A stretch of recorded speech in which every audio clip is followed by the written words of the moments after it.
Welcome back to This Stays Between Us.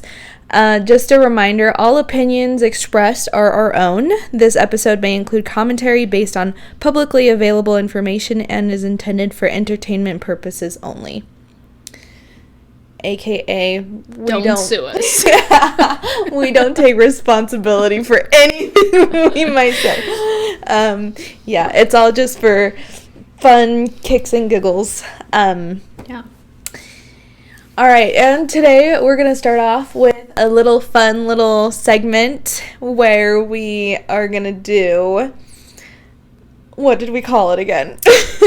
Valid wedding crash outs. Yes. Walking down the aisle, from aisle to alimony. I was like trying to connect. Aisle to annulment. Yeah. Essentially, like, what things happen at weddings that are red flags? You're immediately like, okay, I give them a year, 6 months tops. Yeah. And then we're going to go into talking about the interview with Dakota from Secret Lives of Mormon Wives on the Nick Viall Files. Mm-hmm. And then we'll end it with some fun quotes. I forgot what we called that one, too. I forgot, too. It's like home good, wall art. Yeah. Quotes you'll find on a mug. Quotes vibes. that belong on mugs, yeah. Yeah.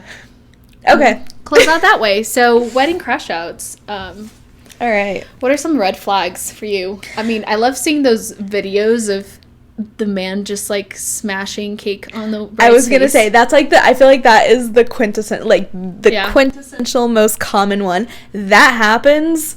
Yeah.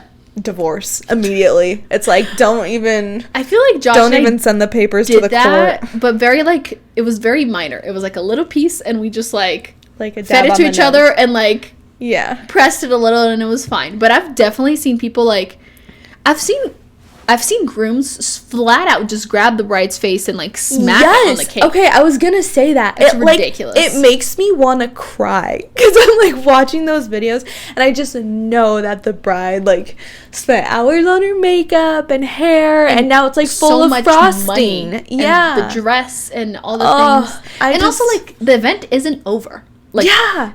You may or may not have done your dance. I don't know the official order of things. Right. I feel like everyone does it a little bit different. But, like, you might still have a dance. You might still, like, have the party or whatever. Like, you're still going to hang out with those people for a bit longer. So, like, and then you're going to have, like, the walking out thing. A lot of people do that. You can't do that because you're all nasty or you don't look good anymore. Like, no, and it's so sad. Rude. And it's, like, it's your day and you want to be... And I'm sure people do it in, like...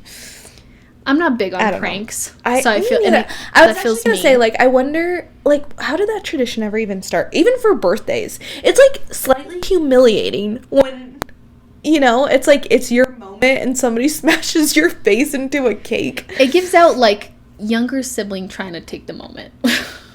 It's or like older sibling. Or older sibling. That's true. No, yeah. Yeah. It's... Sorry, I forgot you're the youngest. Yeah. I was like, don't be throwing shade at my people. Out of my siblings, my sisters would be more likely to do something like this. So, yeah, older sibling for sure. But, yeah, I don't get it. One thing I'm big on, too, is, like, a joke isn't funny if both parties aren't laughing. Mm-hmm. Like, if you're trying to make other people laugh at someone's expense, like, that's just so... yucky, and especially at your wedding. It's like your husband should be like your main person, your best like friend, your hype man, not your like your downfall. Yeah, and then like that happens and you feel like people are laughing at you, not with you, and it's no, not a fan. Ridiculous. All right, next wedding. This is a straight up attack on my husband. But them not crying as you walk down the aisle. I was gonna end with that one. Oh my gosh. I'm not married yet, but chances are that if I walk down the aisle and my groom is not crying, I'm just turning back. I threatened that so much. I was literally walking down the aisle just looking at him.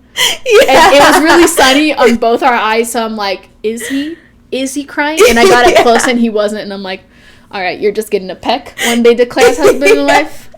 Yeah. Like, We're gonna try this again. I know. Have you seen, what's her name? Taylor Tomlinson. She's a comedian. And she talks exactly about this. And she was saying, like, a few different things. How, like, brides milk the walk now. And, like, they go super slow. And then they walk back or whatever. But she was saying, like, at her wedding, if her husband's not crying, she'll be like, we're just gonna pause for a second. I miss him. Come here. You mother effer. You better cry. And, like, he starts crying in the moment. And she's like, you're too early and too late. We're gonna try this again. It is. It's how I feel too. Like, that is.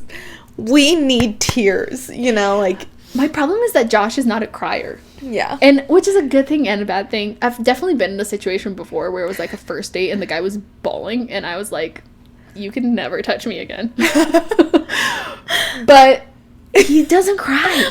Like, the only place that he's cried is when I've given birth. Like, and there was like a tear. It's like, that's what it takes to make you cry. I know. Maybe we give up. And maybe some fights here too. But not the aisle. Or like, normally he's very like, I don't know. I don't know if he's dead inside. He might be. Maybe therapy. Yeah. Maybe that'll solve it. Maybe. My current boyfriend is a crier. Yeah. And so... Your current boyfriend? Yeah. I love how you just, like, not just boyfriend, just current boyfriend. Let's make it very clear.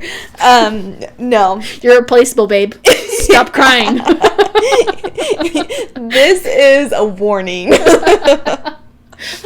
From it could be current boyfriend, current husband, unless you cry when I'm walking down the aisle. We need to get them to hang out. Maybe they'll balance each other out. Yeah. But it's like if he's feeling anything really strong, like, you'll see his eyes water up. It's actually one of the things that warms my heart. And so if we get married and I walk down the aisle and he's not crying, that's gonna be... Oh, yeah. But that's because he set a pattern. Exactly. Yeah. The expectation is there, so it's his fault. 100%. Yeah. I get that. Yeah. I understand. Yeah. That is a big one. And that's like, yeah. I love how we agree on that. Because that's even like, that's not even at other people's weddings, you know? Yeah. That's like my own wedding. It's like, it doesn't happen, it's divorce. It was so funny too, and maybe this is a red flag too. I swear Josh is a good husband. But like, it's hard to explain this. This may not be an episode for Josh. Keep him away from He's not allowed to listen anyway. Yeah. But we got married at this ranch or whatever, and it's kind of hard to explain it, but basically, like, there was like the house for the ranch, and then like there was a big path, there's bridge. The pond. Yeah, the pond. And then the wedding ceremony was on this side. And so when I was coming out of the house, everyone had their back to me pretty much. Well, everyone that was standing. So him and whoever else. So I walked down to the front, and he told me he was going to do this. He was like, I want to avoid, like, looking until you're, like, coming down the aisle. Because, like, I want to be surprised or whatever. And I'm like, okay. Did you guys do, like, a first look? Like no. Okay. We got married during the pandemic. We didn't do a lot of things. Right. It was very, like... Right, but I honestly almost, like, I like that. It's, like, it feels just traditional and more authentic to, like, when he looks over at you. In front of everyone. Yeah. He should have cried. I don't know. What the fuck is wrong with him? I know. This context didn't help his case. It did it. But the funny thing is that, like, I walk or whatever, and I get to the aisle thing, and that man is still not looking at me. And so I'm like, do I walk? Do I not walk? And like should I throw a pebble at him? Like, can somebody tap him on the shoulder? It's like, what the hell? Everyone is standing, looking at me except for the man that I'm married. Like, staring at a wall. It took him, I guess he didn't, I don't even know. He was just looking, funny. Like, down or whatever, like, waiting for the moment to look up. And then when he finally did, it was really sweet, because we're looking at each other, and, like, I could see in his face that he was, like, really surprised, and there was a moment. But for a second there, I'm like, yo, look up. What do you mean? How about you turn the other way? He's like on his phone. It's like one of those, it's like a toddler that needs to be distracted on throwing little rocks at the pond or something. Yeah. For a second there, I'm like, funny. I'm gonna walk back to the house and we're gonna try this again. That's so funny. Anyway, it was that's funny. Crying is important. What else? What else is like a red flag? Okay, one is when the groom, like, this is throughout the wedding, but especially during, like, vows or a toast, if the groom is trying to make his buddies laugh more than he's actually, like, caring about what he's saying or trying to be sweet to his wife, you know? And I guess, like, vice versa, too, like, with women, but not as much. Like, I feel like that's still, like, a groom thing. Like, if he's just, like, the whole day, it's more about for the boys. Buddies, the boys, yeah. Yeah, no, I can't stand that. I've seen a lot of videos and gone to weddings where, like, he's, like, hanging out with the groomsmen and stuff, and, like, the bride is just on the other side. It's like, you stand by her the whole night. It's your wedding day. 100%. That's actually another one. If the couple is, like, not together for most of the wedding, you know, like, y'all don't like each other. Yeah. It's like they're, like, doing their own thing. Yeah. Yeah, I agree. Red flag. Seriously. Okay, I have another one. I saw a video recently, too. And I think, I forget her name. Madison Humphrey. I think she did, like, a parody of it. Oh, yeah. I know exactly what you're going to talk about. The mother-in-law and the groom, like, dancing really close. I've seen a couple where they're, that's like... That's not what I thought you were going to talk about. I saw the parody, and I was like, ain't no way. There's zero chance this is real. And then I saw the original, and it looked like the mother-in-law and the groom were about to make out. Like, and I was like... The mother-in-law? No, not mother-in-law. Her mother-in-law. His mom. Okay. So bad. Incest. I was like... Not good. Yeah, no, not good. A little better. Is it? I'm like... I don't know. One you can walk away from. Well, that's true. But then it's also like... No, it's still horrible. Maybe you're drunk. My mom looks like me. Maybe you got confused. I don't know. But, like, kissing your own mom is like... It's all bad. Either way, there's a divorce in your future. But it was, them just, like, really close and, like, dancing several songs. Like, it's weird. It's like, as a mom of boys, and again, my children are under 4 years old, but I feel like I understand the feeling of, like, your kids are growing up, like, obviously at a different degree. Like, they do little things, they get more independent. It's kind of heartbreaking to, like, not be as needed. So I can imagine that on their wedding day you're like, oh my gosh, like, my baby. But, like, back off. This is not about me. Ass man. Yeah, it's like, I get hugging your kid, I get having a dance with your son and being like, oh my gosh, 100%. You're so grown up, I love you so much, I'm so happy for you. But then it's like, you should be the main collaborator in making sure that him and the bride have the best time. Yeah. Not, like, trying to make it about, or, like, mother-in-law showing up in, like, white. It's like, I have a whole thing. I'm drowning you in the pond. It's like, there's just, like, I love women. I'm a supporter of the women. Yeah. But I'm sorry, on a wedding day and it's your son, the wedding isn't about your son. It's like his wedding, you know, and it's his wife's wedding. It's not like... And let's be real, it's hardly about your son. Yeah. It's about his wife. He's just a prop. She just needed him there to be able to throw the party, but... He could be a cardboard cutout. Like, his contribution is so low, like... It's hardly about him. Like, to be honest. Like, no, and even real. As a mother-in-law, like, I don't know. And I don't have daughters, so maybe I feel even more so. Like, it's like you celebrating your new daughter. Like, making sure she has the best time. The best wedding. Like, it's just... It's like celebrating a new family, not like... Yeah. Yeah. No, I have friends going through that kind of thing, and the drama, I just... can't get over it. I'm just like, that is... Me neither. Crazy. People having opinions and stuff. It's like anything else. It's like, why do you care this much? It's not your day. Like, it should be about you sitting down in front of the bride and saying it's whatever you want. Weddings are like, it's so crazy, like, the juxtaposition of, like, how important of a day we grow up to believe it is, which it is. I'm not saying it's not. And how it's like, it's your day, and it's such a special day. And then it finally comes, and it's like, nobody actually really cares, and if they do, it's something annoying that they care about, it's just to like make things harder. It's just like they care because they want it to be a certain way and to be different from like what you want it, and it's so frustrating. It's the same thing when you have kids. It's like the big events, everyone thinks about themselves and not about like the main people. It's just tough. Yeah. Which I feel, I don't get that at all. It's super annoying. Which I think brings me to another red flag. Yes. Well, two, I think, because it can go either direction. One, when the groom is not wanting to participate. Because, like, obviously, he just has to be there. Like, with the wedding planning? Yeah, with the wedding planning and, like, making sure it is what, like, his bride wants. Yeah. Like, I feel like it's such a red flag. Some guys are like, I don't care. Because I know we just said that they're just a prop, but they are a supportive but they should prop. care, yeah. They have a role. And it's of a, like, supportive assistant. Partner. And, like, vibes. And you want them to care. Like, you want them to want it to be a very fun, special day.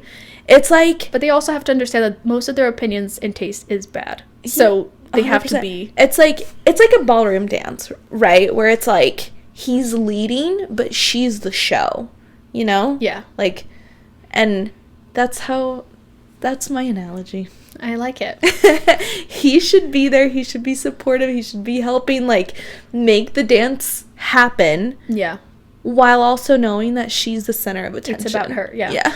Yeah, he's like, I feel like they have to participate on a certain... But the other side of it is...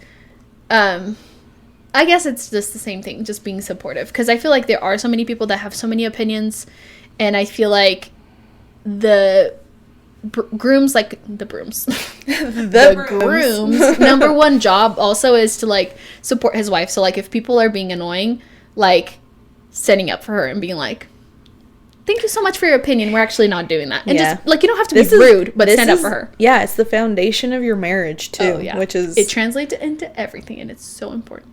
100%. This is, like, it's one of the first times... I'm sure it happens within the relationship before, or at least it should be happening already, where you should be standing up for your significant other.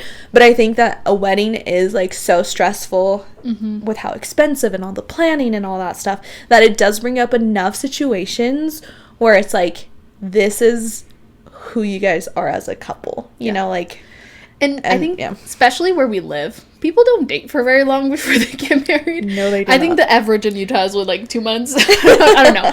And even if you've dated longer, like maybe you haven't had enough opportunities to stand up for your partner. Yeah. Like, you don't, like, maybe you have a really good relationship, really good communication. You haven't had too many people get involved. Like, the stress hasn't, So I think that, planning an event like that and having, like, family have big opinions is a huge tester of the relationship and because of that. Both families, too. Both families. It's like everything is, like, clashing. And it's because it's also, there's different stakes, too. I mean... It depends on, like, what the dynamic is, but I feel like typically you don't start, like, sharing holidays with family and other things until you get married. Like, it gets more official there. So, like, you have to make sure that you have good boundaries with each other's families and that, like, this is something else that I've had, like, so many arguments with people about. It's, like, if there's a problem with one of the families, the groom or the bride, whoever's family that is, that's your responsibility to, like, calm things down on that side and handle the confrontation to keep the peace. Yeah. And I've had so many people disagree with that, but I think that's a terrible take. But like they think that, for example, like they're planning a wedding, your family. Yeah, it's my job to right. And make then sure that people would disagree with that. They would say it's like your husband's job to. Yeah, like I've had so many people disagree with it, especially if it's like directed at, for example, we're planning a wedding. My family is disagreeing with something my husband is doing, or like they're being difficult towards him, that it's his job to stand up to my family. I completely disagree with that. Yeah. It's like, it's my job because that's my family and I know them better and I've had more positive experiences with them. Well, and you have the rapport, you know? Yeah. It's like... And it's also like, if he hasn't had very many interactions with them, which typically is the case, and they have a big fight, they will have more negative experiences together than positive ones. It's strange. And it's so much harder to move that relationship forward. 100%. It's like, it's the whole concept of, like, when you fight with a sibling, an hour later you can be fine. You've like, moved on. Exactly. Right? You guys are best friends again or whatever. That doesn't happen with other kinds of relationships, especially with in-laws. Like, yeah, no. Yeah, I totally disagree. But I've had so many people, like, literally yell at me that I'm wrong about that. Blows my mind that people would disagree with that. Sadly, it's a thing. And it's so crazy because you feel like the crazy person, right? Because you're like, but what do you mean? Like, because you're like, this is obvious. What am I missing? It seems obvious to me, too, because it's like, I don't know, like, because everyone's family can be difficult at different points, right? Depending on what's happening. Like, unless you have a super chill family, which, like, I'm jealous, and then keep it to yourself because that's not no one wants to hear about it, okay? Go be happy over there. I don't know. But I just think it's so crazy because you want to have a good relationship. You want to have those whatever, like, and it translates into everything because, like, when you have kids and all these different things, like, I think it's so important. It's like, I want to make sure that my family gets to be a part of those things, but I know that my family sometimes can be hard, and so I know how to handle them, so I make sure that I'm having those conversations and keeping the peace. And same thing from my husband's side. Like, I feel like that's so important. And some people, and it's not, like, to be fair too, it's not a skill that comes naturally. I think it's hard to, like, understand that, like, I'm married, this is my person now, and so, like, this comes first, and I want to manage those relationships and have good relationships with, like, our families of origin or whatever, but this person comes first, and, like, a lot of families have a hard time accepting that that transition. And so, but it has to be something you practice and something you understand how to tackle. Like, that's part of being married. Like, you have to know how to it's the healthy communication. I feel like I know it's actually it's so important. It's very hard, but vital. And gets skipped over. Okay, last one about the wedding. Let's bring it back. Let's get farther. Reel it back in. Okay, this one might be controversial, and I'm okay with people disagreeing with me on it. I might walk out. What is it? Oh, two just came into my head. Okay, the first one I was gonna say, a really rehearsed first dance. Really? Yes. Wait, why do you hate it? Okay, here's the thing. Let me clarify. Not a rehearsed first dance, that's fine. But one of those that are, like, it's so rehearsed that you know that each one of them is, like, in their head counting the steps and, like, okay, I have to remember to swing here, and it's toe tap toe here. And it's like, I don't know. I don't think anybody is expecting a huge performance. But, like, it's a whole, like, bride is running and groom is grabbing and they're spinning, but it doesn't feel authentic at all. It's just like a very rehearsed thing. Mm-hmm. I can understand that. I get it. I mean, I always thought it was romantic to do, like, dancing classes together before. Me too. We ended up not having time because, again, it was COVID and everything was shut down. But I feel like that's so cute. Like, you go to dances or whatever. I looked out because, and this may be a small red flag, I don't know. Josh did ballroom. Oh! Yeah. Hey, I dated a ballroom dancer. Yeah. Like, one of my biggest mistakes. Really? I feel like I don't know. It's attractive when guys know how to dance. I feel like when they don't, it's really embarrassing. So I appreciated the fact that Josh did that. I feel like there's a fine line, though. Like, I will say, and this is coming from a Brazilian, so I feel like it's fine to say, if they're doing, like, the samba stuff and, like, shaking their booties too much, I don't know if I'm down.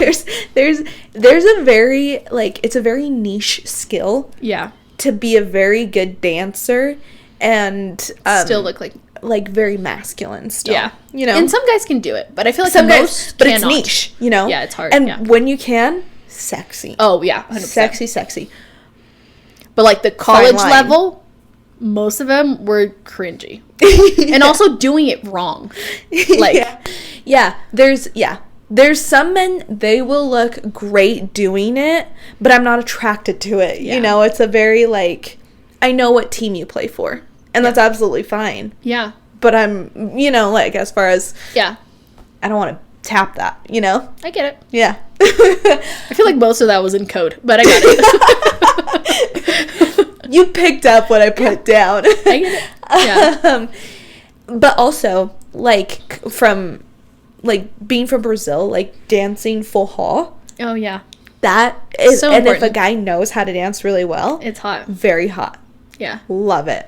You know, that is very attractive. I haven't taught Josh how to do faja, but he did do, like, ballroom and, like, foxtrot and stuff. So, like, it worked out for a wedding.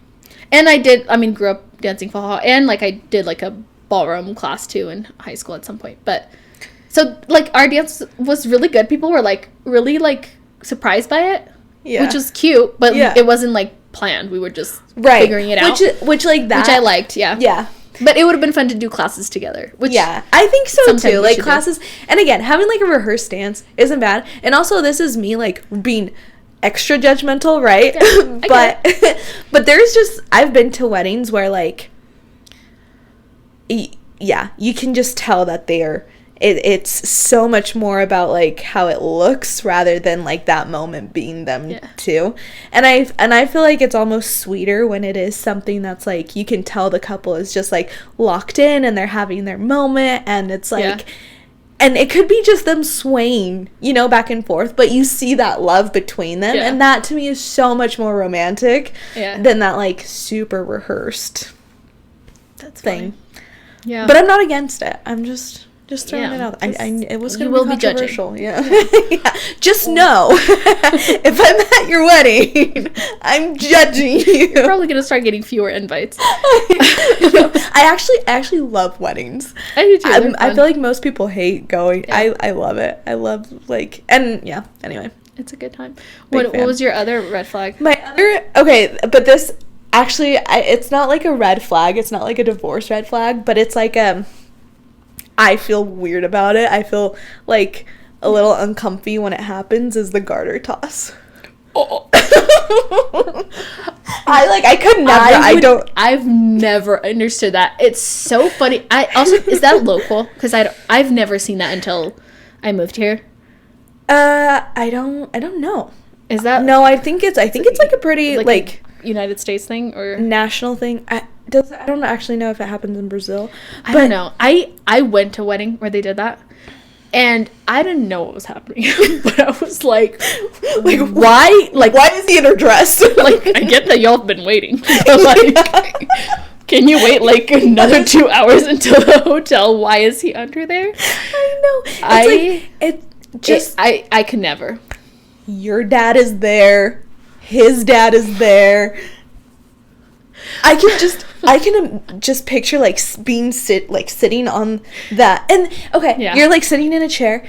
Usually, like the groom will also do like a little sexy dance right before, and that's also like, I know, and I can just picture like making eye contact with like his mom or something, and he just like goes down, and it's like, no, don't do it. This is the type of thing that makes no sense to me, because literally, like, I can't even remember whose wedding it was. I clearly blocked most of that event out because I was traumatized. But it's like, okay, we don't drink coffee, but like the guy is basically gonna like make it seem like they're performing oral on their wedding night, like dance floor. Like what? Yeah, and then they get the garter. And they toss it. I don't want your, like, groomsmen or your friends with my thing. It's weird. I totally blocked that out, that's even a thing. Because we obviously did not do that. My dad would have had a heart attack on the spot. Oh, my dad would have cut the wedding short. Okay, everybody leave. Honestly, like, part of me almost wished that I had done it just to know what my dad would do, because he's so, like, vanilla. And, yeah, he would have died. But I will say this, like, we obviously didn't do that, but even just leaving the wedding, because we waited until we were married and whatever. Right. And so many people, including my father-in-law, were, like, high-fiving my husband and being like, go get it, son. And that alone, I was like, never wanting to see any of them again. They're just like, yeah, like, like, we were, like, next to each... This happened to... And we had, like, 20 people at our wedding. It was, like, a COVID small wedding. Right. But literally, like, everyone in his family was like, go get it, man. You know what to do. And I'm literally, like, right there. Like... They're just, like, tossing condoms. I was dying. And so to do, like, the garter thing, I think I'm not built like that. I, like, just could not either. It's like, we all know what's gonna happen. We don't need to, like... Yeah. We don't need to give a trailer, you know? I know. It's like, can we just pretend, like... Yeah, no, that was uncomfortable. Yeah, I could not. That's just definitely... Ugh. I'm, like, just so... the thought of it. It's so bad. Funny. I mean, they have so many weird ones like that. It's so funny to me because, like, I was telling somebody about... I can't even remember how this got brought up. But, you know how in Brazil, and I don't even know if this is strictly, like, a church thing in Brazil, but how they, like, cut the groom's tie? Yeah. And, like, and for anyone that doesn't know, they basically go grab the groom's tie and they cut it, and then, like, they sell the pieces to the people at the wedding and like just to get money for the bride and groom or whatever. And it's like kind of like a cute, quirky, I don't know, I don't think it's just like bad. A fun little tradition. Yeah. And I haven't seen this anywhere else, but I was explaining that to someone from here and they were like, that is so weird. And I'm like, okay, but you guys do the garter thing. Yeah. That's weird. Like, I have to... How are we not on the same page about this? How is my culture the weird one here? No. And it's funny too because people here think that we're like slutty Brazilians or something, that all like Brazilian girls are slutty or something. I don't know why, but it's like, y'all are weird. We're actually vanilla, okay? We're actually pretty mild with this stuff. Yeah, we keep it a little more private, at least on the wedding. That's that's so bad. So yeah, I don't know if it's like divorce worthy, but it's also it's weird. Like, it's just an unconvenient thing. That? Yeah. Okay, I had to Google this just to fact check ourselves, but it's not just an American thing. It's like a European thing. No, so we offended a bunch of people. Yeah. So I'm gonna see if they actually do it in Brazil, and we're just uncultured. Maybe they definitely don't do it in the church in Brazil ever. I've never seen that. No, I have never seen it at a. Also, though, too, in Brazil, I feel like weddings are such a big traditional, like, very... It's a lot, like, fancier, too. Yeah. I feel like it doesn't fit the vibe. It just doesn't fit the vibe in general at all, so never mind. Yeah. I don't know. Okay, another red flag. Okay, the coordinated dancing thing. Like, maybe I'm just not, like, brave enough to, like, embarrass myself. Like, I've seen, like, the brides doing it and the groomsmen doing it with the groom, like, the little organized dance for each other, or, like, lap dance or whatever. Brazilians don't do it. Phew. Okay. I mean, we knew that. I've been to a ton of weddings out there. Like, I had never heard of it. The first time I heard about it was when Catherine, like, my oldest sister, was getting married. And I can't remember the situation. It? No, they didn't. But they did not. My parents paid for that wedding. They did not. But I remember hearing about it. I don't know if her husband wanted to do it or someone asked her. I can't remember. But that was when my parents first heard about it. And they were like, we will not attend if you do that. That's so funny. Yeah, I don't know. I almost like wish you would have done it, or one of your sisters, just because I would love to know how maybe your we'll get my youngest brother to do it at his wedding. See what my parents do. I mean, we couldn't wear, just so you have like a slight idea of how my parents are. Like, I had a shirt that was a full shirt, like with sleeves, covering everything. But at the very bottom on the hem, it had like a tiny bit of like lace around it. I came downstairs wearing that because I was going out somewhere. And my dad said I was wearing lingerie, yelled at me, and had me change. That's how like my parents are. Oh, they would have died. I know your parents. I know. They would have died on the spot for sure. Like, yeah, but yeah, maybe someone needs to traumatize them a little. I don't know. Yeah, it'd be a great prank. Like, if I don't know how you should tell them that I'm getting married and that I'm planning on doing that, just to see their reaction. I'll record their reaction. They'll probably say in Portuguese, but maybe we can put it on the channel. I'm like, part of me is like, maybe I don't even want to know. They're like, that. Oh, we always knew it. My dad would probably call your dad and be like, did you know? Oh, yeah. Just to shut it down. Yeah, that's so true. That's exactly what would happen. Yeah. Oh, so snitches. Good. Yeah. You know what happens to snitches. Yeah. Oh my gosh, that's funny. Yeah. Well, that's on the wedding stuff. Yeah. Well, if anybody has any good ones, let us know. Yes, add to the list. Yeah. But okay, so the Dakota interview. Oh yeah. As somebody who has not watched the show at all. Yeah. Yeah, it was interesting to listen to it. I feel like I have very little context. I've only seen like TikToks here and there. Yeah. But I know that Dakota and Taylor have a very toxic relationship. Yeah. But it seems like they're both aware of it. And to some extent, at least, they take accountability for it. Yeah. The fact that they know that they're both toxic. Yeah, they don't work well together. What are your thoughts? Don't like him. I really don't like him. Tell me. I don't know. I just get a weird vibe from him. He's so... I don't know how old he is, I guess. But, like, he seems like he's so immature. And just so, like... He has to be, like, in his young 30s? I would think so. Yeah, I would think so. I just feel like he acts really, like, immature. And he's just... He doesn't stand up for her. Which I really don't like. And even in that interview, and in the show he did this too. I know you didn't watch it, but I think we talked a little bit about it. There was like a party. It was so dramatic and there was a lot of screaming. But there was a party, like a Halloween party they went to. And literally he's talking to this guy who's been talking trash about Taylor online forever, apparently.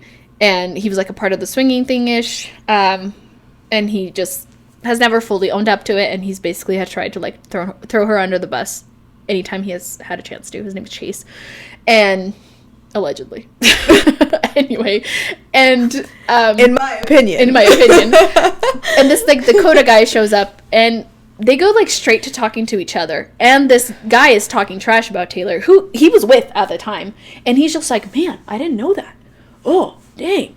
Whatever. He just seems like a child. It's like, that's your partner. Shut it down and go back her up. And also, like, even if you're not together, she's the mother of your child. They just had a baby together. I don't even know when. At some point in the last 2 years. I don't know.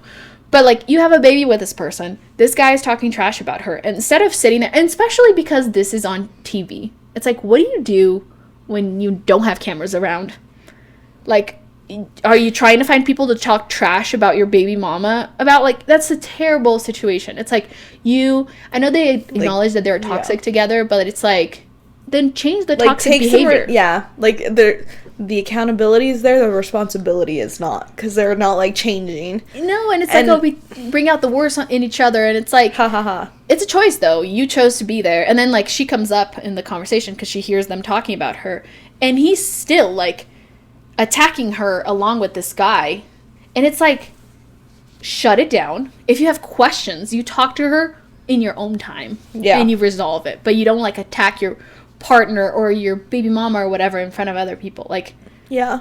It's just such a betrayal. It's like, literally you have a child together. And also, male contribution on making a child is hella minimal. So, like, you have to make up to her already a ton. Yeah. And now you're effing up. So, like, you're in the negatives, bro. Like, oh, yeah. Seriously? Like, well, and okay, this is one of those rumors. I have actually I didn't research this enough. Did he get somebody else pregnant recently? Oh, I don't know.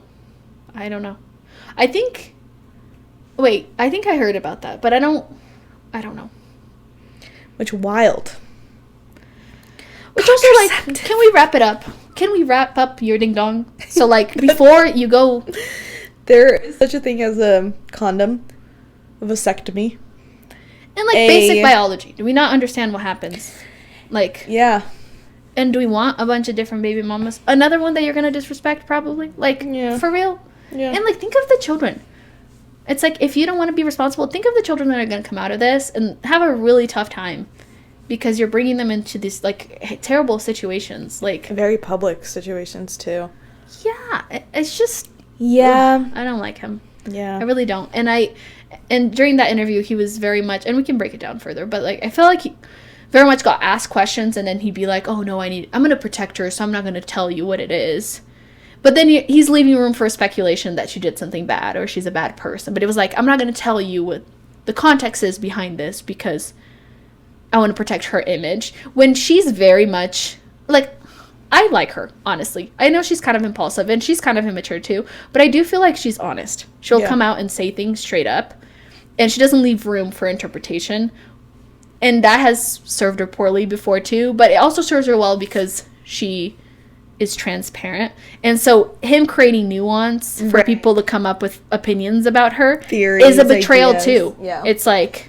And he just rubs me the wrong way. Like, at one point, and I don't know if I interpreted it wrong, but at one point he gets asked, what was it? It was like, he gets asked about something. And, like, there was a secret that she found out recently or something. And at first he makes it seem like she kept a secret and she lied to him, and it really hurt him. But then they're asking him questions and he's like, well, it really hurt me to keep that secret from her. And it's like, okay, so you kept a secret from her that hurt her, but you felt so bad about having to lie about it. Yeah. But you lied about something. It's like you not taking accountability again and making it seem like she did something to you when you did something to her. Yeah. I don't like him. He's trash. Also, her family is trash too. Allegedly. Yeah, I saw like different little TikToks about it, like little clips of the show, and yeah, they seem to be a very interesting family dynamic there. And they were backing him up, right? Like he lied to her and cheated on her, which honestly bugs me so much. As far as like family and friends are concerned, even when the person is in the wrong, they should still be supported. Hear me out. They can be called out on what they've done if they've done something wrong, but still like supported, with love. So yeah, that is very disappointing. It's also annoying, especially like in that context. They seem to like really like him, but like they seem to be more on his side than Taylor's side, which really bothers me because like you should back up your daughter first and foremost, you know? Like, that's who you owe, like, loyalty to. 100%. And also in the context, like, there was a scene, and you might have seen clips of it, I'm not sure, but, like, they did, like, a dinner or something. Yeah, that's the one I was thinking of. Yeah. And the whole context about it was them saying how they had slept together or whatever, and they had seen each other a few times only, and they slept together. And he went and slept with someone else and lied about it. And her family's like, well, why did you sleep with him? Like, and I'm like she did that activity alone. Why is it more her fault than his fault? He was an active participant, and like the focus is not that they slept together at whatever point. Yeah, they were consenting adults. It doesn't matter. It's none of your business. The point is that he lied to her after. I hate when that happens. Me when too. It's like, we're talking about this. Why are we focused on like something else? And it's just annoying, and it's just like, and it's a narrative I've heard a lot, I guess, just growing up like religious and stuff, like, you're responsible for what you allow to happen, like, or the thoughts that end up in the boy's head. And it's like, no, we're both adults. If we make a decision, we're both at fault for that decision and the consequences. Like, it's not more on the girl because she's supposed to be smarter. Especially, like, okay, I'm gonna get heated. You are on one. Go with this. But it's like, oh, men are so stable. They're supposed to be the leaders of our world, but also they can't think for themselves. And like, if you show a shoulder, they might like lose their minds, and then they might attack you, and it's gonna be your fault. Like, what the hell is that? Yeah, it's a very It's like they have all the power, but none of the responsibility. Got it. Okay. The paradox, of like you're the leader, also being so weak that he's just a poor follower of whatever you do. It's so annoying.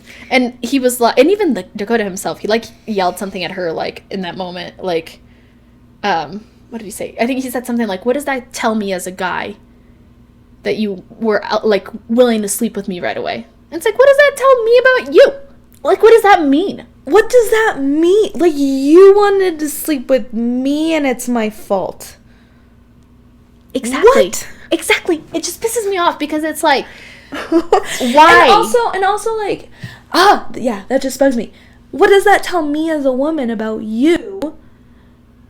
That you would take advantage of me wanting to... I don't know. Like, you can just flip that so many times. It's just annoying because it's like, we both made, like, putting myself in their shoes, it's like we both made a decision, we're attracted to each other, and it sounds like they communicated, like, that they were only seeing each other, and so it's like, yeah, we only seen each other, we slept together, and then you went and slept with someone else, but because I slept with you too soon, even though we agreed we were only seeing each other, you have a right to go sleep with other people because I'm telling you that I'm a slut if I'm allowing you to sleep with me too soon. It's like, so you're allowed, I'm supposed to get screwed over in the situation because I allowed this to happen too soon. It's crazy. Yeah. It's so, like, misogynistic and annoying, and it's like, and it's immature of him because, and the funny thing is, too, it didn't even seem like he had that stance until her family said it, and then he immediately jumped on the bandwagon because he's like, oh, cool, this is gonna take all responsibility off my plate, so I'm just gonna point my finger at her, too,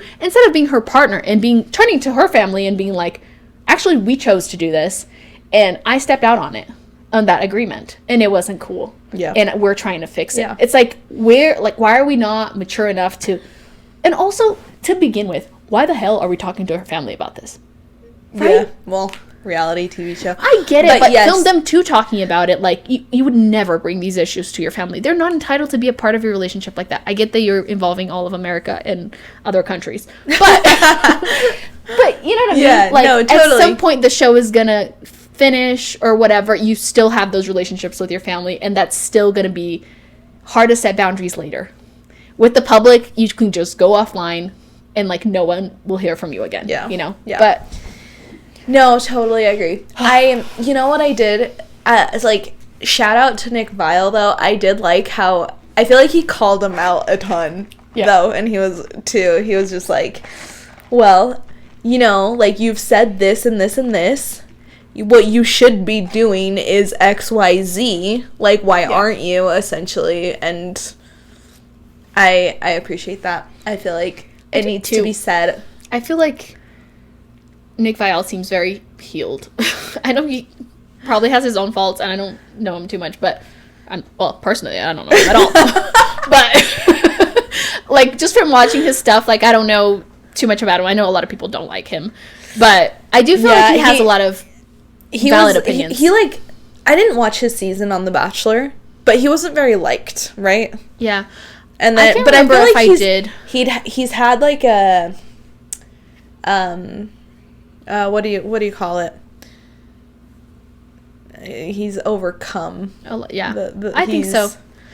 I know he was on multiple seasons. I saw, like, his season when he was The Bachelor, but I didn't see the other ones that he was on, so I don't know too much. But I know that he wasn't liked from that, and I know that, like, a lot of people disagree with some of his, like, more recent opinions, but I do feel like when he has interviews like this, he does a good job at calling people out and, like, giving them good, like, actual advice instead of, like, just trying to like spice things up and, like, cause a situation. He's like, why don't you do this so you can have a good relationship? It just makes sense to me. One thing I feel like they didn't really address was the fact that in the show, the girl that he slept with, or I don't know, they said hook up. Dakota? I don't know. Yeah. Okay. The girl that he got with when he was with Taylor, he told her that he was only going after Taylor for clout. Like, it was like he was only getting with her and doing videos with her so he could, like, take off on social media. They never addressed that, and I don't know if they did, though. In the interview. I did fall asleep at one point, and then I listened to the rest of it the second day, so I might have missed something. I'm pretty sure, at least it was briefly addressed, because I remember him mentioning, I think Nick Viall asked something along those lines, and he responded by saying that he didn't even know she was famous before they started going out. BS. Yeah. I don't believe that, because wasn't that after the swinging thing? everyone knew who she was. And it's like a quick, you search this person up on Instagram, like, which is, and he's in Utah. She's been famous in Utah for a while. There's no way you're going to go out with someone without even, like, looking them up on Instagram. That's a lie. Even just to see if they're consistent with their, like, dating profile images, right? And he had a TikTok, and like, there's no way he didn't know who she was. Yeah. Zero chance. He did, allegedly, he did say that. Okay. I missed that part. I'm pretty sure he said but that. But that pisses me off. Yeah. No. Yeah. I actually, never mind. I won't say that. I was going to say something. Text it to me. No, well, what I was gonna say is I remember, like, a few years ago, swiping on the dating apps and seeing him. Oh. Which way did you swipe? I probably swiped right, Okay. or whatever direction up. Whatever. Was direction. it mutual or was it Tinder? At first I thought if you were asking, like, if we matched, was it mutual? We don't have to spice it too much. I'm just wondering which app it was. I don't remember. It might have been, like, Hinge or something. I don't know. We did match, though, okay? I have to just, like, put it out there that... You did match? Yes. Oh, okay. At least, like... If Bullet? Oh, yeah. I don't know if we even talked, but I remember just matching. Yeah. And I want to be clear about this. Like, I don't know too much about his life, and I listened to the podcast and stuff about him talking about, like, addiction and all these different things, and, like, that's a hard situation to deal with. It sounds like he's been able to overcome it, and that is very impressive. Like, I don't take that away from him, but I do think, and maybe that's part of why he is immature and he lacks communication and things, because he's been so long battling addiction that he hasn't had time to have other experiences that he probably would have been having to build those skills. So I'll give him that. And I mean, through battling addiction, he developed different skills that were probably going to be helpful in life. But I do feel like he's not a good partner right now. And there is a gap in maturity there still. Yeah. I would think, I think so too. But you're right. It is, like, the whole addiction journey is very difficult, and making it out of it is a huge triumph. Yeah. But it's like what was said on that podcast too, and I've seen it said in other contexts. They kind of, like, feed each other's, they trigger each other, you know, like him and Taylor, because hers is the drinking, right? Yeah, well, just their toxic behavior. So I don't even know if it has anything to do with, like, I don't know if she has any addictions or anything. I don't know. But he brought up a few times in the interview that, like, her drinking was a big problem. Yeah. Yeah, so I think that they are triggers. They trigger each other, and they're probably not the best match in that sense. And I can see that. Like, I obviously not going through the same things. It's not necessarily like I can relate on the same level to know exactly what their situation is, but I can see that, like, having somebody that you don't click super well with. But I also feel like it's a matter of, like, communicating properly, and I think it's just maybe they're just not healed enough to be able to do that. Because if you do have that level of attraction and you want to be together, like, why can't we just sit down and say, hey, this is what I'm doing, this is what you're doing, these are our goals, this is how we're going to show up for each other, and, like, this is what's okay, this is what's not, and then following through with that. Right. I don't understand. I just don't know if it's that easy at all times. I feel like a lot of people do, like, they're attracted to each other because they push each other's buttons in a very unhealthy way. Toxic, yeah. And it's like, and it feeds this toxicity that is, like, the drama is a rush, and there is the dopamine aspect to that, and it is exciting. Yeah. And then that also gets confused as, like, chemistry and a spark. Yeah. But really what it is triggering, and it's an anxiety response, and it's your nervous system getting all messed up. But it's seen as something, like, romantic, and that's why it, like, it's almost like that is the addiction, you know, like that is what is like why you keep going back. It's because that feeling, even though you know it's not good for you, the feeling is just so like the toxicity of it is attractive. Yeah, scratch that. I feel like I've had a relationship like that. Like been there. Yeah, been there. But I think it was like also, I speak from experience. I understand that. I feel like but to be fair, and again, different situations, but in the situation that I had, like, we both were immature and communicated poorly, but we did, like, push each other's buttons a lot, and that's what made us. And honestly, it's so funny because I think we never, like, officially dated for more than, like, 5 months at a time. But we dated a few times. And, yeah, I get that. Mm-hmm. I understand that. But, yeah. And, I mean, there's no shame in co-parenting. Sometimes that's the best relationship for your kid. Like, the best dynamic. It's just peace and you can get along. You just have to... The thing is, too, is just, like...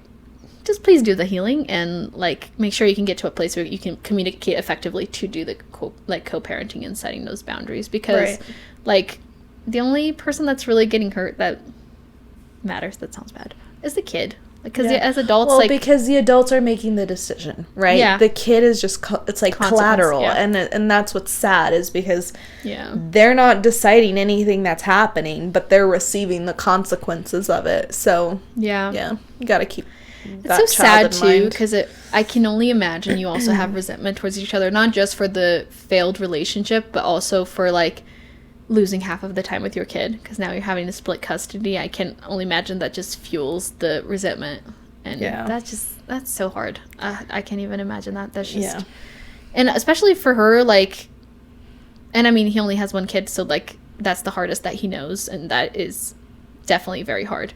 But for her, like, she has the same situation with her ex-husband. So she has, like, 3 kids that she's sharing custody. And that's just, as a mom, like, I can't imagine doing that. That's just got to be so difficult. Yeah, that's tough. And lonely. And that's probably feeding into going back to bad relationships, because, like, you go from having the house full of people, full of kids and noise and, you companionship, to not. All the things just... That's just a tough situation to be in. But just sad. I mean, this sounds so bad. From one side, it's like, thank goodness these people are on TV and online, because it's so, like, entertaining, and there's so many lessons that you can pull away from it. But then, like, you pull the curtain and it's like, these are their lives, and, like, that's just, these are such complicated issues and, like, tough dynamics, and everyone has tough situations to a certain extent, but then, like, adding public scrutiny to that, it is a whole other thing to going through something, and then going through something while the whole world is watching. Because even to, like, a much smaller extent of, like, if you have a relationship issue and then your whole family finds out, or, like, all your friends find out, like, that's already hard enough. Like, that, it gets harder to deal with, right? Because then you have opinions, and you have people that genuinely want to help, or are genuinely concerned, and everyone only has a little piece of the truth. Of the dynamic. And then it feels like now you're just, like, balancing a lot of different things. I feel like that is the extent to which I have that experience. I cannot imagine multiplying that by, like, millions, and then, like, and going online, and everyone has an opinion. You go anywhere, and people have not just opinions, but, like, judgments, and they're looking at you a certain way, and it's very hard, I think, to just, like, turn a cold shoulder or be like, I did not have that strength in me. That's why I do not. I don't either. And, like, I care, and it's just like, I don't. It's very hard to go through something. It's also like tough too, because it's like, it's so much easier when you're not emotionally invested in the situation to have the perfect solution, and, like, and adding the fact that you only have part of the story, and then everyone's giving you different opinions with part of the story and zero of the attachment to your life. That's just tough. And I mean, in like Dakota and Taylor's relationship in particular, like, there were trust issues and stuff. Like, can you imagine being in a relationship where you already have trust issues, you have all these difficult dynamics. You have a baby. I think they had like 2 miscarriages together, or 3 or something, before they had the baby. So like, were they trying to get pregnant then, or was it an accident?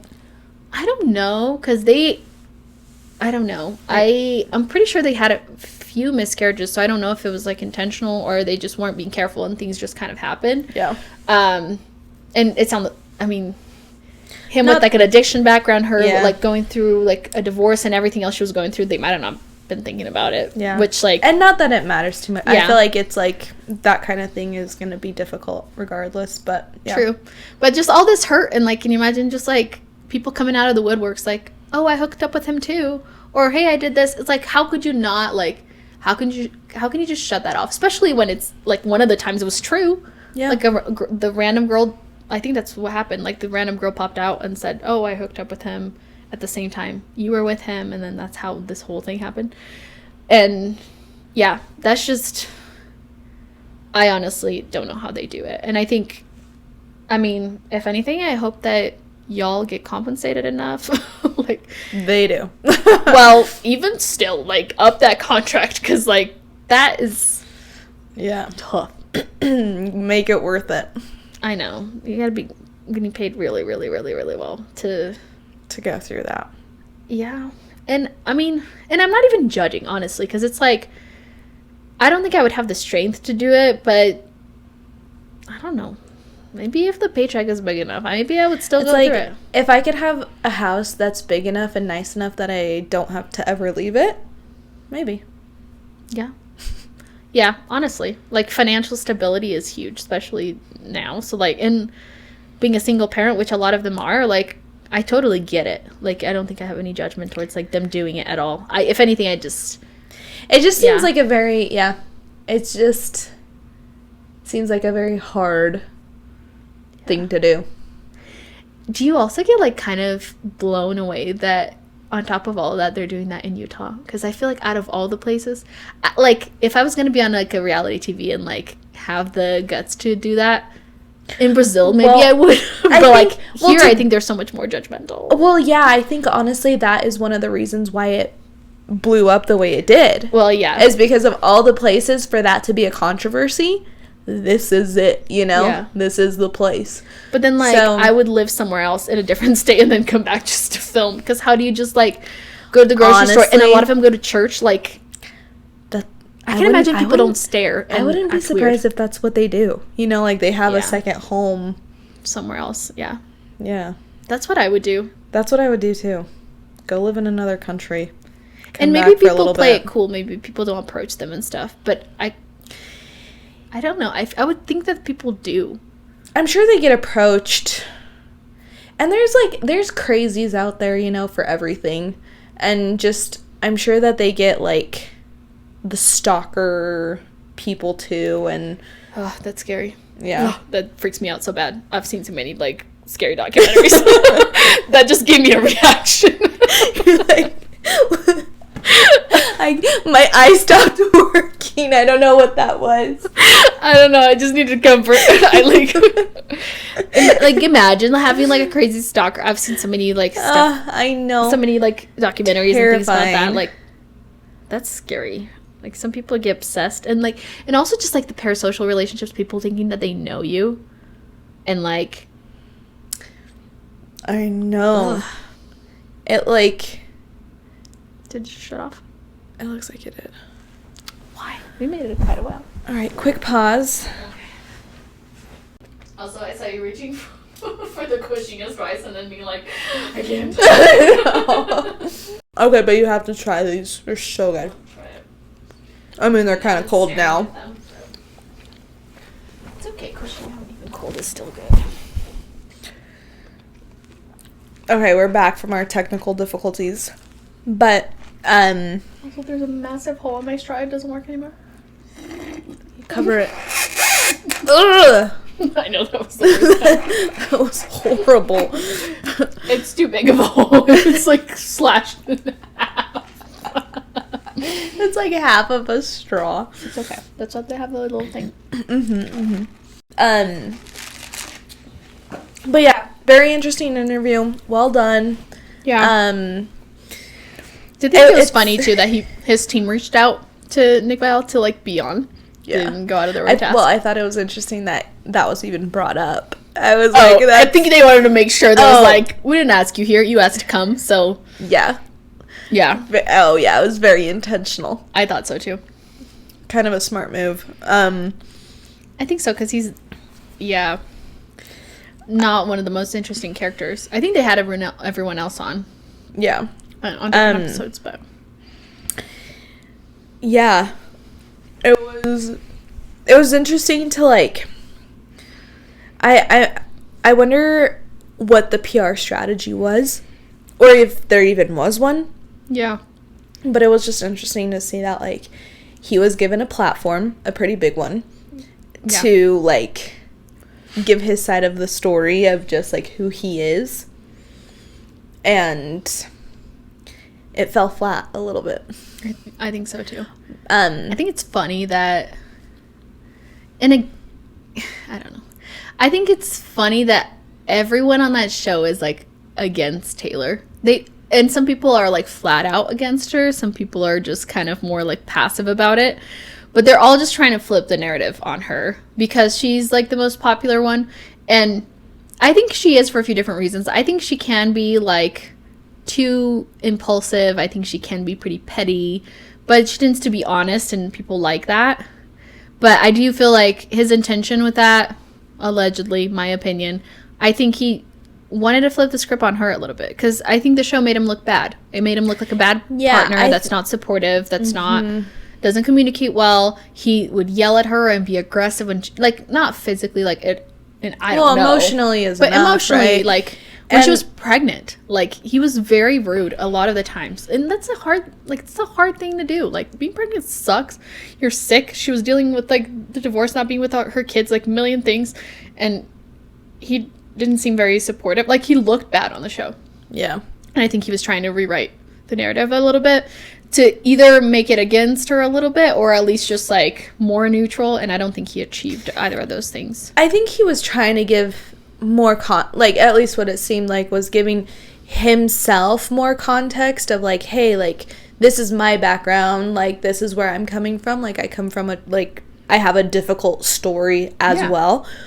The reason I think it felt flat, though, is because it's hardly ever justifiable, you know, like, people can have more empathy towards him now, and I think, like, there's an aspect to who he is that I do have respect for, which is that part of him that's recovered from addiction and that's gone through all that. That is a very difficult thing to do. But, and I could be wrong, and maybe my perspective on this is wrong, but I feel like that is compartmentalized from the way he acts in a relationship, you know, like, it's just, they're two different things, and I think it, like, explains a little bit, but it's never it doesn't justify it, you know. I agree with that 100%, and I think people get really worried about having their story told. Not that it's not relevant, because, again, it still is relevant to share your story. It can help someone. It can make somebody feel less alone. Right. It can make someone, you know, choose a different path. I feel like it's always important to share your story, but I do have a little bit of a problem when people share their story, their difficult struggles, to try to justify their actions. Because it's still like, okay, you went through that. Again, that's valid. That's real. It's impressive that you went through it. But it's also like, okay, but we're worried about who you are now. And choices that you make now are still your choices. And you still have to own up to them. You still have to apologize when you mess up. Because I know a lot of people that are like this. And honestly, I probably have been this person too, where, like, I did something and then I felt like I did the best that I could in the moment, but I still hurt someone's feelings and it was wrong of me to do it. But then I'm like, instead of apologizing and saying, hey, I messed up and I should have done differently, I'm saying, oh, but I went through this. Yeah. And like that. Yeah. It's like the misunderstood teenager, you know, where it's like, that's valid, but that's a different conversation. And we can talk about that too. We've all been there, you know, like, how many times, like, I'm guilty, like, I've done that so many times where I feel justified in my wrongdoing because of how I was raised or because of whatever has happened in my life. But it's like, it's just so irrelevant, because that person, like whoever you hurt or whoever like is a part of that situation, they are not the reason you're hurting, you know? And so like and that's why it's just so important to heal from those wounds. Yeah. And we're all going to make mistakes, but it gives you the ability to take accountability, to improve, to apologize, to move on. Yeah. You know, rather than being like, hey, you have to be okay with me hurting you because I went through this. Yeah, because my life was difficult. And also, like, how much more impactful. My gosh. Impactful. Impactful would it be to, like, be the person that's now, like, again, putting myself in his shoes. Like, if he had gone there and he had already had this conversation offline, because that's more important, but saying, like, I was a bad partner. This is what I wish I had done. I didn't do that, and I messed up, and I wish that I had done it differently. This is what I'm going to do moving forward. This is what I've been through, and I'm healed now, and this is where I'm at, and this is the partner that I want to be to someone else, because I know what it's like to be the bad partner. I know what it's like to go through these things, and this has given me more perspective, makes me more empathetic towards other people, and how my behavior, like, I know how my addiction affected other people. Right. And that has made me think more of how my actions affect other people. Right. So now this is what I'm doing, and this is how I live my life, so I never make someone feel this or that way again. Like, that's just so much more impactful of a story than to just add it as, like, but this is the context, you know? Mm-hmm. It's more like, this is the context for why I'm in a more healed place. I think that means more. Yeah. And I think it just, and maybe this is just a matter of, like, him not having had time yet to do therapy or whatever work he needs to do to get there. And just, like, I'm sure I probably wouldn't look great if, like, every moment of my life was filmed for a certain amount of time, especially after traumatic history and whatnot. But yeah, I just still wish that he had, like, approached that a little bit differently. I still, like, it was very much like pointing fingers to, oh, but it was because of that, it was because of this, instead of just saying, I messed up. And I get it. I feel like, I don't know that I necessarily learned how to, like, apologize the correct way up until, like, my mid-20s. Because before it's like, oh, it's an admission of, like, me being a bad person, or, like, there's just so much ego involved, and just, like, don't know who you are enough to, like, not feel like you have to defend that constantly, you know? Yeah. So I get it, but yeah, I just feel like it didn't look great, and I think, yeah, there's just a lot of healing that needs to happen there. And I think if you're not going to do it for yourself, like, do it for your kid. Yeah. Like, just to show them a different thing, right? Like, you want to, I don't know, it's stupid and it's maybe obvious, but, like, this is part of your kid's story. Like, their story has started, and so, like, the sooner you heal, the sooner you can implement those positive aspects into your kid's life. And, like, the more you delay, like, realizing these things, the more, like, you're gonna hurt your kid and, like, your relationship, and just makes things harder. Yeah. So yeah. And that's on healing. That's on healing. Yeah. And to be fair, we still have a long way to go. No, and there's always improvement, but yeah. Yeah. And and we're judging from the outside, but that's just, like, how it's come across to me. Yeah. No, I agree. Yeah. Wishing him all the best, and hoping he does go on that, continues to walk that path of healing and becoming a better person, as we all are.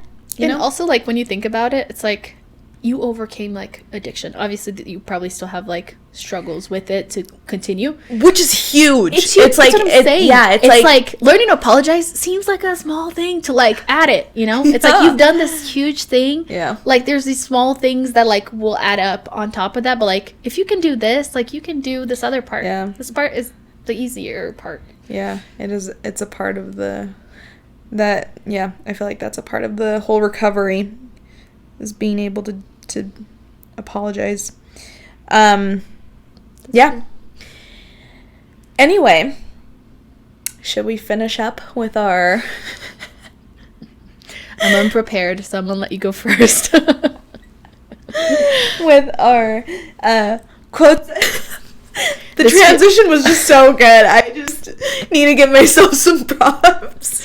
Here are some motivational quotes that might help him. Just kidding. Yeah. It went from super heavy to light, but we just got to end on a lighter note. A palate cleanser, if you will. Okay. I just don't know how to start these now. Okay. So these are some sayings that you might find embroidered on your grandma's pillow. I can't read any of them. They're gonna sound horrible after the context. Oh no. I'm just reading one right now. Yeah. Your vibe attracts your tribe, which is why you're alone.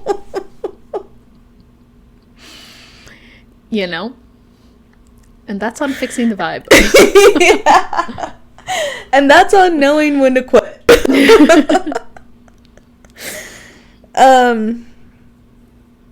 Was that a ChatGPT one?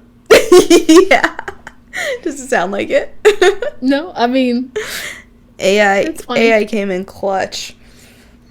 Some people graduate college. Some people start podcasts. We did both. Hey, it's true. We got master's degrees and started podcasts. Yeah. And then we're both like, well, screw that. See ya. Be delusional. Reality is for people with no imagination. I like that. That one is one that I think belongs on our wall. Yeah. I appreciate that one a lot, honestly. I do feel like it's silly how we hold ourselves back sometimes just out of fear. Being delusional and just going for it pays off. It's what we're doing right now, right? I know. We are self-aware enough to know we're delusional. Yeah, we're aware. That makes it less embarrassing. No, honestly, you have to have a little bit of crazy in you to achieve big things. Mm-hmm. And that's even something I've always admired Taylor Swift in this aspect, where I feel like the girl just shoots for the moon. Yeah. And she does not really care. I mean, obviously she cares how she's perceived because of PR and all that stuff, but she doesn't care about seeming lame or delusional or whatever. She just goes for it. Yeah. And I'm I respect that. I respect. And people can hate all they want, but isn't she the most famous person in the world? Girl has made it. Yeah. Yeah. Look, I was 9 years old listening to her music in Brazil. Okay. And she has been around. Yeah. Yeah. And now she's even bigger than she was then. Oh yeah, she's huge. And it's yeah, it's just an aspect of she had a dream. She didn't care. She went for it. And she learned a lot along the way. Because even at a young age, she wasn't the best singer or guitarist or anything. She had talent, but she grew so much, and it was all just because she had a dream and she went for it. Yeah, I think she was always relatable too. True. She was always very good with lyrics. Yeah. Yeah, I like that. I mean, I think very relatable and just being herself, right? So just delusional. Yeah. I like it. I love it. Be the drama you wish to see in the world. Ooh, spicy. Actually, I think that's toxic. Oh, it is. But maybe it's not. It's you need to be the level of drama you're okay with seeing in the world. If you want a less dramatic world, you got to be less dramatic. I want a less violent and all these different things world. Yeah, what kind of drama are we going for? Because I don't want war or people starving, any of that stuff. So but I want the tea. I like tea, but I don't want it to be about me. Right. I like the tea about other people and being like, what did she do? But what did they do? Like, but you what gotta happened? keep the plot interesting too, you know? I know, but main character of your life, you gotta keep things happening. I agree with that. But as far as the drama goes, I like being in the audience. You know? Yes. I don't know. Be the drama you want to see in the world, Crystal. Maybe I need to be more dramatic and just spicy. Start up some fights. I have gotten really good at picking fights with Josh, but just for fun. But like just to see where it'll go. But we both know it's kind of a joke for the most part. Yeah. But yeah, in the world, I don't know. I do feel like I have gotten better at standing up for myself. Hey, that's good. Yeah. Yeah, and if that causes drama, then so be it. Yeah. But I am all for that. I do have a... We've talked about this, and it got dark, but I do have a constant fear of, like, getting shot out in public, so I try to not start fights or speak too much of my mind, but... And that's on living in America. I know. I'm like... Although, that fear also exists in Brazil. True. They're just not registered. Yeah. Because, I don't know. This is going to go on a tangent, but I'm not really, like, a road rage kind of person, but sometimes I'm like, you know what? It would feel good to flip someone off, but then I'm like, what if they murder me? True. They could. Yeah. But it's like, is that a chance I have to be willing to take? And then just go out in the world? Yeah. And just, I don't know. I have to at least be one of those people that, like, just pulls out their phone and starts filming, you know? Yeah. I gotta bring the content to the people. Yeah. I've had many situations where, like, I should have filmed it and it probably would have gone viral, and I didn't because I was too scared. Oh, like what? Well, the first one that comes to mind, there's a few different ones, but I was on an airplane, like, I was going to a cruise with some friends. This is, like, 6 years ago or something like that. And there was a guy I was sitting on the aisle, he was sitting on the other aisle, and he was, like, either drugged out of his mind or, like, drunk out of his mind, but he came in and he was, like, picking fights with people, being doing a whole thing. And we ended up, he got, like, 5 warnings before we even took off. And then we fully took off, and he was, like, screaming at people. I feel like that's a good number of warnings before taking off. He was, like, not even there, though. Yeah. And the funny thing is that he kept on being outrageously insane. Like, he pushed a flight attendant at one point. And I was sitting right next to him, and he kept on turning to me and being like, do you believe these people? And I was like, I don't believe these people because I didn't want them to kill me. I'm like, he's like, hey, yeah. For survival, yeah, dude, do whatever you want. I don't know. The airplanes have gotten, like, smaller, and the seats are, like, closer together even though we were both on the aisle. I'm like, yeah. Anyway. Like, we are too close for me to disagree with you right now. I'm like, yeah, they're insane. I don't know. And yeah, he did that the entire flight. And then when we landed, he got arrested. Like, at one point we were in the middle of flying, and the pilot got on the mic and screamed at him. Like, I can't remember exactly what we were saying. It was like, he was like 34C, I was like 34D or something. And he's like, well, the passenger at 34C sat down and stop talking. And we were like, shiz. And yeah, then the funny thing too is that when we landed, they announced it in the mic, like, everyone stay seated, the passenger on 31st C is getting arrested. And they said it, but, like, C and D kind of sound close together in those crappy mics. So the cops come in and they look at me first, and I'm like, not me. I swear I'm innocent. I agreed out of survival. I don't actually agree. I know. I just nodded when I felt like he might punch me too. I don't know. And yeah, he got arrested. They took him out, and I was like, and the funny thing is that my friends were in the same plane because we were going on this cruise, but they were sitting, like, towards the front. And when we got off, they were like, "Did you record it?" And I'm like, "He was right there." You just have like your phone up. You're like, yeah, no, they're crazy. Yeah, I'm recording this for you, man. Just say that again. Yeah, it's for your records. Yeah, it's not for TikTok. Okay. Yeah. I don't even know if TikTok was around. I mean, maybe 2019. Whatever.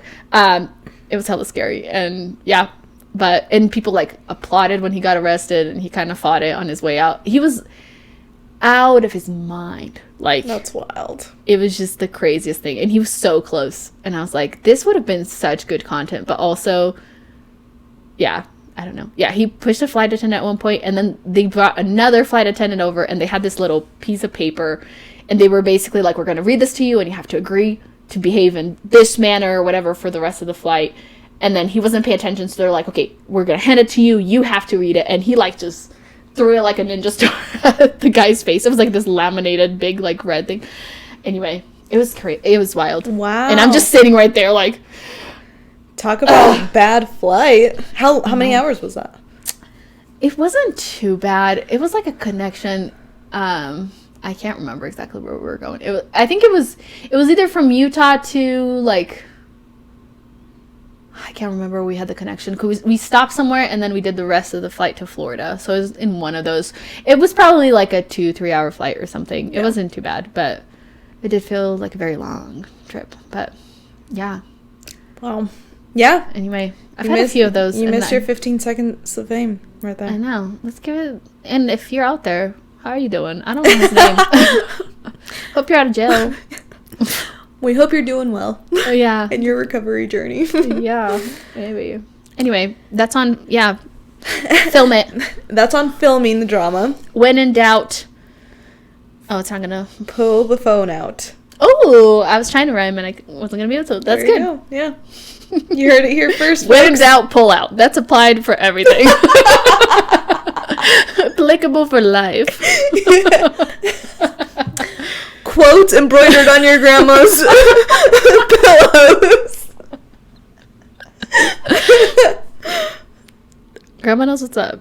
She does. That was the only method she had back then, so. Ew. Gross. Yeah. I don't think I had any other good ones, but yeah, I like that one. You came up with it, but I'll steal the credit. Hey, you go ahead. Yeah. All right, guys, you know the drill. This stays between us. Follow us on TikTok at The Real TSBU. Follow us on YouTube at This Stays Between Us, I think. Yeah. Or The Real TSBU. It's one of the two. You'll find us. And any podcast platform. It really helps us out when you guys give us a follow and engage with our content. So, yeah. Till next time. Bye. Bye. Also, I think your mic was like blowing out. Mine. I can't talk. Mine might have been too. Okay. It was on the red, so it might have been a loud episode.